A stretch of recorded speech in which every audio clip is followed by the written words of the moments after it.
चला तर मग आज आपण अशा दुर्गाबद्दल जाणून घेणार आहोत ज्याची निर्मिती छत्रपती शिवाजी महाराज यांनी 17व्या शतकामध्ये केली होती. नारायणगड हे पुणे जिल्ह्यातील जुन्नर तालुक्यातील एक ऐतिहासिक किल्ला आहे. गडावरून निसर्गाचे अप्रतिम दृश्य पाहायला मिळते. जय महाराष्ट्र पब्लिक, स्वागत आहे तुमचं आज आपल्या नवीन ब्लॉग मध्ये. कशा आहात सगळे? मजेत आहात का? मजेतच असाल, आम्ही पण मजेतच आहोत. तर आज आपण अशा गडावर जाणार आहोत ज्या गडाची निर्मिती छत्रपती शिवाजी महाराज यांनी 17व्या शतकामध्ये केलेली होती. तर त्या गडाचं नाव आहे नारायणगड. त्या गडाला आज आपण भेट देणार आहोत. आणि अजून एक गोष्ट, जर तुम्ही या चॅनलवर नवीन असाल तर चॅनलला सबस्क्राईब करायला विसरू नका. निसर्गरम्य वातावरणामध्ये नारायणगडाकडे जात असताना आपल्याला नवनवीन झाडे बघायला मिळतात. त्यानंतर गडाची यश पाहायला मिळते. गडाची यश पार करून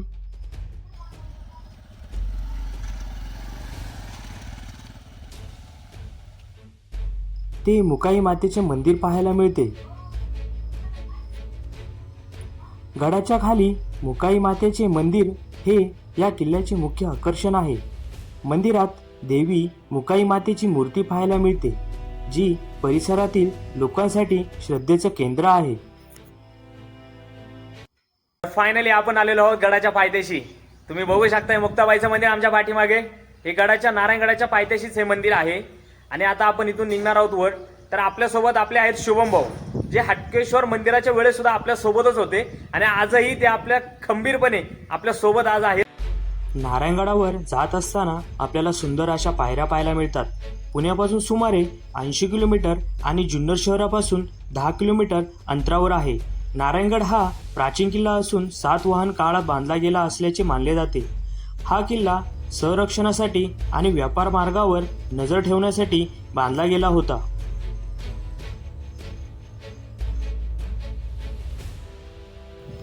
चला तर जाऊया त्या गुहेकडे, ज्याची आपल्याला आतुरता होती. नारायणगडातील गुहा प्राचीन काळापासून अस्तित्वात असल्याचे मानले जाते. या गुहेत मराठ्यांच्या मोहिमेचे पुरावे सापडतात आणि शिलालेखे व कोरीव कामांतून इतिहासांची माहिती मिळते. गुहेत देवतांची मूर्ती व शिल्पे आहेत, त्यामुळे हे एक धार्मिक स्थळ आहे. विशेषतः शिवभक्तांसाठी हे ठिकाण महत्त्वाचे आहे, कारण गुहेत शिवलिंग आहे. या गुहेचे वैशिष्ट्य म्हणजे या गुहेच्या भुयारी मार्गातून मावळे शिवणीला जायचे. तर आपण पाहू शकतो, हीच आहे ती प्राचीन गुहा. हीच आहे ती गुहा. शुभम भाऊ दाखवा जरा ती गुहा. हीच ती गुहा आहे जी आता बंद आहे, कारण काही कृत्य घडू नये किंवा काही घटना घडू नये, कारण ती खूप आतमध्ये आहे. लोक काही जाण्यासाठी प्रयत्न पण करतात, तसं काही करायचं नाहीये. त्यामुळेच ही गुहा आता बंद करून ठेवलेली आहे. पण नेक्स्ट टाइम तुम्ही जेव्हा पण याल तेवढीच ही गुहा स्किप करायची नाहीये. स्किप म्हणजेच तुम्ही इथे यायचंच आहे, कारण रोड आपला त्या साईडला आहे, तर यायचे आपल्याला त्याच्या विरुद्ध साईडला. नक्की आठवणीकडे यायचं आणि येताना जरा सावकाश यायचंय, कारण रोड थोडा घातकी आहे, त्याच्यामुळे सावकाश यायचंय. ही गुहा तुम्ही नक्की पाहिजे नेक्स्ट टाइम, पण आम्ही पण पाहिली आहे. चला मित्रांनो, 50% गड आपण क्रॉस करून आता वर आलेलो आहे. वर आल्यानंतर काय पायऱ्या वगैरे नाही आहेत, फक्त खालीच पायऱ्या आहेत. पण वर आल्यानंतर आपल्याला पाण्याचे टाके पाहायला मिळतात. किल्ल्यात अनेक पाण्याचे टाके आहेत, जी वर्षभर पाणी पुरवतात. त्यातील हे एक टाके आहे. तुम्ही बघू शकता, खूप असं हे मोठे टाके आहे. त्यात अजूनही थोडंसं पाणी आहेच आहे. तर मित्रांनो, मी गडावर आल्यानंतर नारायणगडाच्या मला एक आढळलं. इथे एक झाड आहे, झाड लावलेलं आहे, खूपच छान असं झाड लावलेलं आहे. त्याच्यासाठी माझ्याकडून 100%. पण दुसरी गोष्ट इथे अशी आहे ना, की लोक आल्यानंतर वर बाटल्या वगैरे टाकतात. तुम्ही बघू शकता या बाटल्या, तेव्हा याच त्या बाटल्या आहेत, लोकांनी इथे आल्यानंतर टाकलेल्या आहेत. हे पूर्ण गैरकृत्य बंद करायचं आहे. इथे गडावर आल्यानंतर मी प्रत्येक गडावर आल्यानंतर हेच सांगतोय की तुम्ही गडावर आल्यानंतर कोणतीही वस्तू टाकायची नाहीये किंवा बाटल्या वगैरे फेकायच्या नाहीयेत. तर मी आता या बाटल्या उचलणार आहे आणि जाताना मी खाली घेऊन जाणार आहे. आपल्या बॅगमध्ये ते सगळं घेऊन जाणार आहे. तर नेक्स्ट टाइम कुणी पण या गोष्टीची काळजी घ्यायची.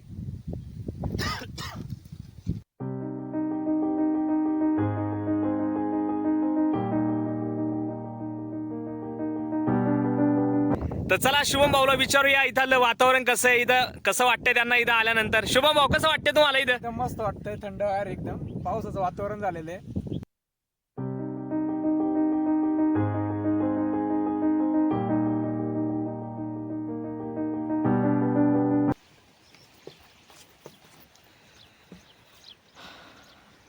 अजून एक आपल्याला खूप मोठं इथे टाके बघायला भेटतात. बघू शकता तुम्ही ते तिकडून त्या खालून पाणी येते, फुल असं भरलेलं आहे ते आत्ता पण खूप, आणि स्वच्छ असं आहे पाणी, खूप स्वच्छ, म्हणजे आपण इथे हातपाय पण वगैरे धुवू शकतो या पाण्याने.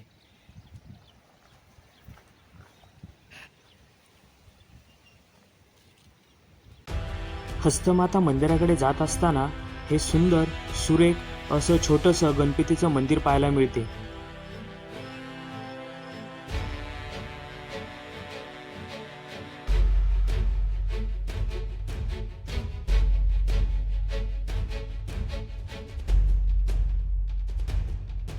गडाच्या शेवटच्या टोकाला हस्तमाता मंदिर पाहायला मिळते. हस्तमाता मंदिर हे दगडाचे एक छोटे आणि साधे बांधकाम आहे. येथे हस्तमाता देवीची पूजा होते, जी हत्तीशी संबंधित देवी आहे. हे मंदिर स्थानिक आणि भक्तांसाठी महत्त्वाचे धार्मिक स्थळ आहे. सण आणि शुभ प्रसंगी येथे विशेष गर्दी असते. मंदिराच्या शिखरावरून सभोवतालच्या दऱ्या आणि टेकड्यांचे विहंगम दृश्य पाहायला मिळते. हे दृश्य रमणीय आणि शांततादायक आहे, ज्यामुळे ट्रेक करणे खूप इझी आणि सोपं होऊन जाते.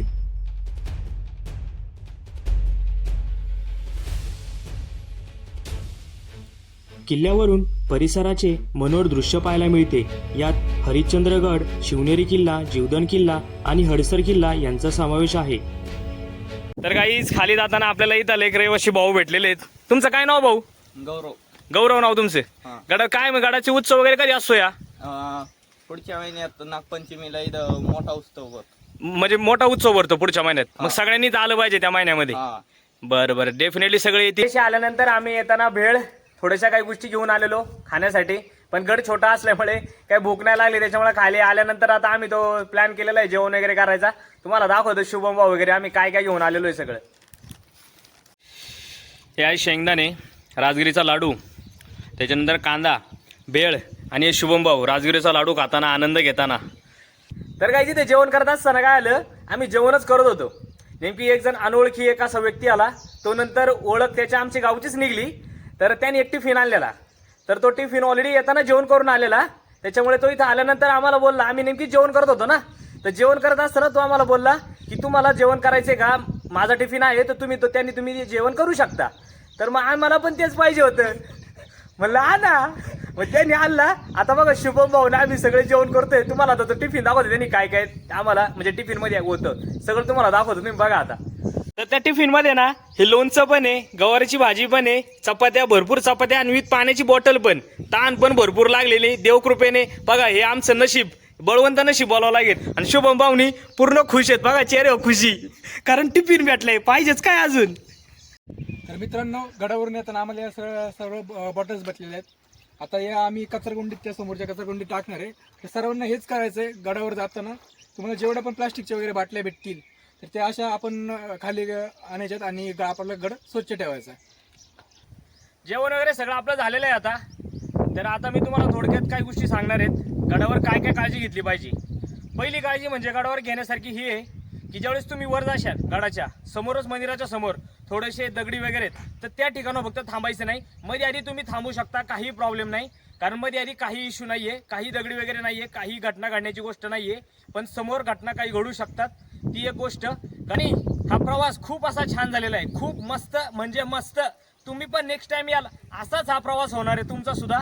तर हा व्हिडिओ आवडला असेल तर लाईक करा, शेअर करा आणि सबस्क्राईब करायला विसरू नका. तर भेटूया आपण नेक्स्ट व्लॉगमध्ये.